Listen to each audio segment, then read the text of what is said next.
ভাই টঙ্গীর ইস্তেমার বিরোধিতা আমরা করি না, তবে আপনি যখন বলবেন যে জুলুস নবী এবং সাহাবীরা করেন নাই এই জন্য এটা বেদাত, বাদ দিতে হবে, আমিও বলবো টঙ্গীর ইস্তেমা নবীজি এবং সাহাবায়ে কেরাম করেন নাই, ওইটাও বেদাত। জুলুস যদি বাদ দিতে হয় জুলুসের আগে ওইটা বাদ দিতে হবে, কারণ জুলুস হইল আভ্যন্তরীণ বেদাত, টঙ্গীর ইস্তেমা হইল আন্তর্জাতিক বেদাত।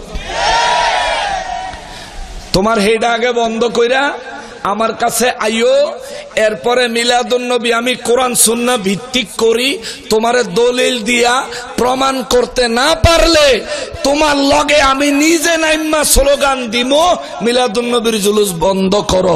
কোন অসুবিধা আছে? এক নাম্বার তাদের আন্তর্জাতিক বেদাত। দুই নাম্বার, আমার নবী সাহাবায়ে কেরামের জীবনে কোনদিন কওমি মাদ্রাসা প্রতিষ্ঠা করছেন? করছে? আলিয়া মাদ্রাসা প্রতিষ্ঠা করছেন? কোন সাহাবী দাওরা পাস করছে? কথা কর না, জোরে কর। কোন সাহাবী দাওরা পাস করেছেন? টাইটেল পাস, কামেল পাস, পিএইচডি, ডক্টরেট কেউ কোন সাহাবী করছেন? তাহলে ভাই আপনি যেন কওমি মাদ্রাসা নির্মাণ করলেন, শিক্ষা ব্যবস্থা চালু কইরা এই দাওরায়ে হাদিস পাস করাইলেন, ইফতা পাস করাইলেন, মুফতি বানাইলেন, এই যে কাজগুলো করলেন, এই ধরনের কাজ, এই ধরনের শিক্ষা ব্যবস্থা আল্লাহর রাসূল এবং সাহাবায়ে কেরামের কেউ করেন নাই। তাইলে আপনার কওমি মাদ্রাসা, আলিয়া মাদ্রাসা, মাদ্রাসা শিক্ষা ব্যবস্থা এগুলো সব বেদাত। জুলুস যদি বন্ধ করতে হয় এগুলো আগে বন্ধ করেন, পরে জুলুস বন্ধ করব। কথা বলেন ঠিক কিনা? 100% এটা বেদাত। কিন্তু যদি মাদ্রাসা শিক্ষা ব্যবস্থা বন্ধ করে দেয়, এই আজকের থেকে 50 বছর পরে আর আলেম পাওয়া যাবে? আলেম তৈরি হবে? তার মানে যারা ফতুয়া দেয়, খেয়াল করেন, যারা ফতুয়া দেয় তারা আলেম হইছে বেদাত খাইয়া, বেদাত পইরা, বেদাত থাইক্কা। কথা কন ঠিক কিনা? মাদ্রাসা পড়ছে বেদাত, ক্লাস অনুযায়ী পড়ছে বেদাত, পরীক্ষা দিছে বেদাত, সার্টিফিকেট অর্জন করছে বেদাত, দাওরা পাস করছে বেদাত, টাইটেল পাস করছে বেদাত, কামেল পাস করছে বেদাত, ডক্টরেট করছে বেদাত, পিএইচডি করছে বেদাত। ঠিক কিনা বলেন? আরো কিছু গুমর আছে, কইয়া দেমু, দরকার আছে না? আমরা তো ওদেরকে হিট করতে চাই না, আমরা শুধু ওদেরকে এই মেসেজটা দিতে চাই, তোমরার ভিতরে বেদাতের অভাব নাই, তোমরার বেদাত ভালা। আর আমরা যখন নবীর মহব্বতে, নবীর প্রেমে, শরীয়ত সম্মত পন্থায় আমরা যখন জুলুস করি, আমরার বেদাত তোমরার মজা লাগে না। ও হিসাবটা বুঝছি, তোমরাটা দেও আমরা খাই, আমরাটা দইরো না, আল্লাহর দোহাই। আপনাদের এলাকায় নানারা নাতি করে ভাই কয় না আব্বু কয়? ভাই কয়। বাবা ছেলেরে মজা কইরা আব্বু কয়, কয় না? ভালো কথা মনে হইছে রে। অনেক শয়তানেরা কয় পিসাবেরে আল্লাহর ওলিদেরকে বাবা কইলে বলে দোষ হয়। বাবা কইলে দোষ। প্রশ্ন করে তারা যুক্তি দিয়া, কি যুক্তি হইল? পীরের যে বাবা কইলা মায়ের পীরের কাছে বিয়া দিছনি, জোরে কর না নাউজুবিল্লাহ। ও পীরের বাবা কইলে মারে পীরের কাছে বিয়া দেওয়ান লাগবে। তো তোরে আমি জিগাই, তুই যে তোর মায়ারে আম্মা কস, সবাই সবার মেয়েরে মা কয় না? কয় না? তুই তো তোর পোলারে বাবা কস, কয় না? তুই মাইয়ারে মা কইলি, পোলারে বাবা কইলি, মাইয়ারে আর পোলারে তুই বিয়া দিছত নি? প্রশ্নটা ঠিক আছে নি?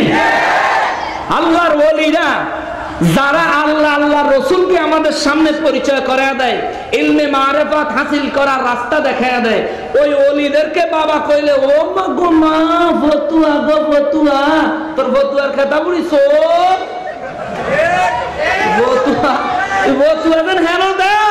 তোর জিয়ের মা কইলি ভূতের বাপ কইলি তোর জিয়ের আর ভূতের বিয়া দিস জিয়ের ভূতের বিয়া না দিয়া বাপ ডাকন যায় মা ডাকন যায় আল্লাহর ওলিদেরকে বাপ ডাকতে মা ডাকতে দলিল লাগে না রে বিনা দলিলে বাবা ডাকা যায় ঠিক না কোন শয়তানের ফতুয়ায় আমরা নাই শয়তানের ফতুয়াতে আমরা নাই চোরের দল হলো যদি আল্লাহর ওলিদের বিরুদ্ধে কথা কবি নবীর বিরুদ্ধে কথা কবি আহলে বায়তের বিরুদ্ধে কথা কবি এমন জায়গা দরমুরে শেষে ইজ্জত টানাটানি হয়েছে ভাই বোন বিয়া দেওয়ান জায়েজ আছে জায়েজ আছে ওলি আল্লাহ করে বাবা কইলে যদি না যায় যায় তাহলে কালকে তোর জিয়েরও মা কইতে পারবি না তোর ভূতেরও বাবা কইতে পারবি বাবা মা কইতেও বিয়া দাও না বেয়াদব কোনা না এইরকম ফতোয়ার কোন সমর্থন আমরা করি আরে ওলি আল্লাহরে বাবা কইতে পারে না কিন্তু যখন কোন ঠেকায় পড়ে তখন রাস্তায় ভিক্ষা করানোর সময় 40,000 মানুষের আব্বা করে কয়নি রমজান মাসে ফিতরা নেওয়ার লেগা গেরামো ঘুরে ঘুরে বেটা করে বাবা ডাকে ডায় না তারপরে কুরবানির ঈদ আইলে চামড়ার টাকার লেগা বেটা করে যায় বাপ ডাকে ভাই ডাকে কিরে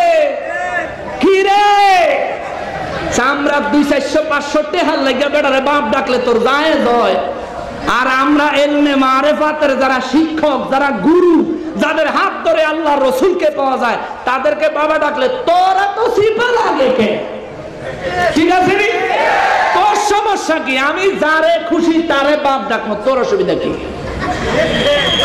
ঠিক আছে না যারে খুশি তারে বাপ কমো যারে খুশি তারে ভাই কমো এটা আমার পার্সোনাল ব্যাপার তুই এটা নাক গলাবি কেন তোর যদি শরীয়তের ইসলামের কোন জায়গায় যদি নিষেধাজ্ঞা থাকে তাহলে এটা কহ দলিল দে আমি আর কমো না ঠিক আছে না হ্যাঁ তারা কয় আমাকে হ্যাঁ গো বাবা বলে 3 জন এরা কয় হ্যাঁ গো বাবা কয়জন 3 জন এক হলো আদম নবী আর এক হলো ইব্রাহিম আলাইহিস সালাম আর এক হলো হ্যাঁ তো আব্বা এই কয়জন জোরে কোন কয়জন এই হুদ্দা 3 জনের যদি বাপ ডাকে এটি হুদ্দা হারামজাদা আমি বলতে দিলাম এটি হুদ্দা হারামজাদা বাপ কোন 3 জন না আরো বেশি আছে হেতেই ডাকে অন দেখেন প্রমাণ করি কথা কম